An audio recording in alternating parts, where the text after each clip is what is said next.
रायगड महाराष्ट्रासह देश विदेशातील ताज्या बातम्या पाहण्यासाठी मॅक्स इंडिया लाईव्ह चॅनलला सबस्क्राईब करा आणि बेल आयकॉन दाबायला विसरू नका.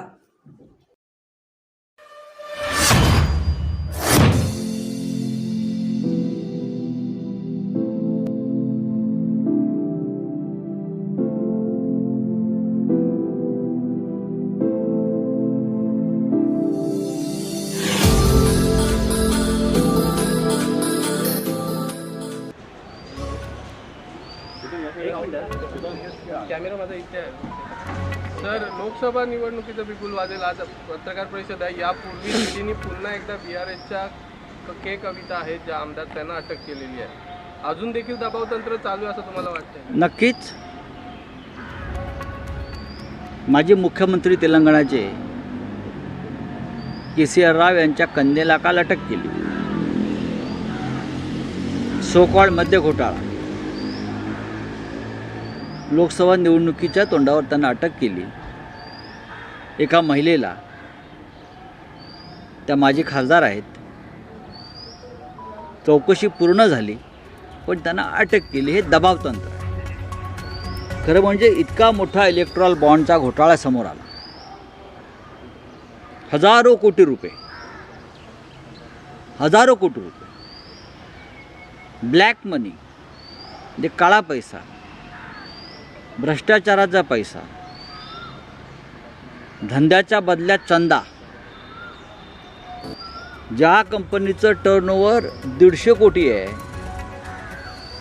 ती कंपनी 300 कोटीचा निधी देते. म्हणजे हा कोणीतरी त्यांना काळा पैसा दिला आणि तो पैसा इथे आला. औषध कंपन्या, 6 औषध कंपन्या, औषधं महाग का झाली तुम्हाला कळलं असेल. शेकडो कोटी रुपये औषध कंपन्या आणि हॉस्पिटल्सनी भारतीय जनता पक्षाला दिले. गेमिंग कंपन्या, जुगार, लॉटरी ऑनलाईन यांनी हजारो शेकडो कोटी रुपये भारतीय जनता पक्षाला दिले.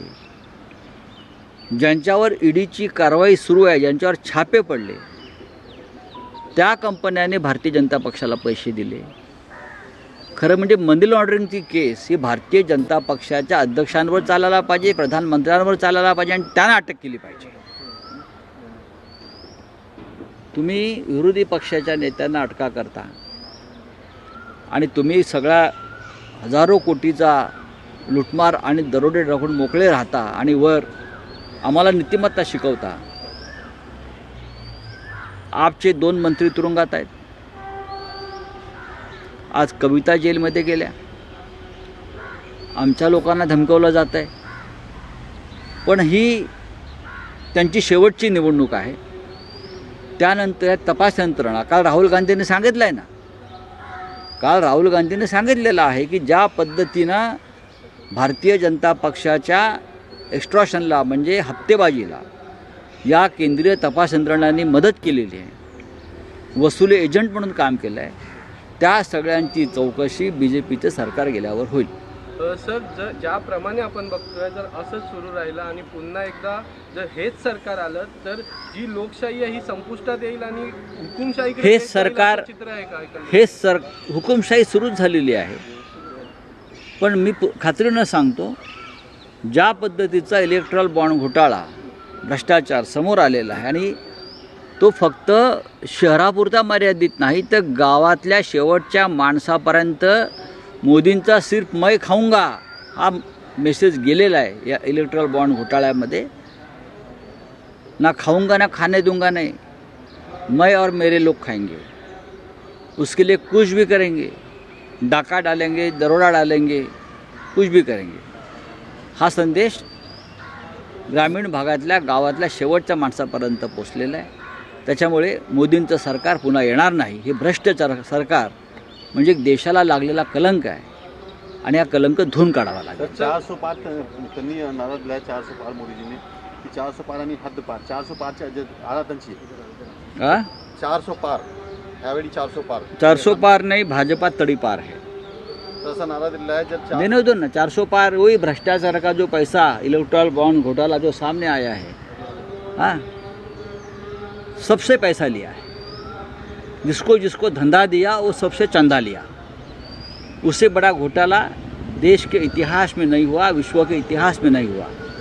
अगर कोई और देश में ये घोटाला होता तो प्रधानमंत्री को अब तक इस्तीफा देना पड़ता। ब्रिटेन के प्राइम मिनिस्टर ने झूठ बोला, इसलिए उनको इस्तीफा देना पड़ा। आपको ऐसा नहीं लगता कि अगर इनकी बहुमत की सरकार अगर आई दोबारा, उसके बहुमत की सरकार नहीं आ रही है। अगर आई तो कहीं न कहीं एक विजन, जितने भी इनके कानून हैं सारे कानून एक साथ में पास करेंगे? संविधान का तो पूरा संविधान बदलने का उनका प्लान है ना, इसलिए तो उनको 400 पार का नारा है। उनके भाजपा के नेता ने कहा ना, हमें 400 का बहुमत इसलिए चाहिए कि हम संविधान बदलना चाहते हैं, और संविधान बदलने के बाद भ्रष्टाचार को भी शिष्टाचार का दर्जा देंगे, जैसे इलेक्टोरल बॉन्ड को किया है। लीगलाइज करप्शन, प्रधानमंत्री Modi, Mahatma Gandhi father of nation है, प्रधानमंत्री मोदी फादर ऑफ करप्शन है। सर याला जोडून एक बार फिर ईडी और क्या है? गिरफ्तार करी कविता को गिरफ्तार केसीआर जी की बेटी कविता को गिरफ्तार किया है। लोकसभा चुनाव का एक दबाव तंत्र है ये।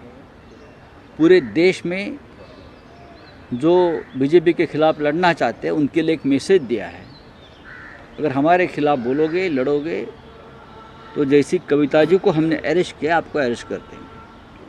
केजरीवाल जी के ऊपर दबाव है, महाराष्ट्र में हमारे लोगों के ऊपर दबाव है।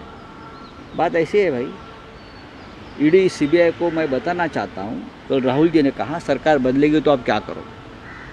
आप बीजेपी के वसूली एजेंट बनकर काम कर रहे हो। इलेक्ट्रल बॉन्ड का इतना बड़ा घोटाला सामने आया है, ऐसी कंपनियां हैं जिसके ऊपर ईडी सीबीआई के पहले छापे पड़े हैं, और ईडी के अधिकारियों ने वसूली एजेंट का काम करके बीजेपी को चंदा देने के लिए मजबूर किया है, और ये कार्रवाई रुकी है।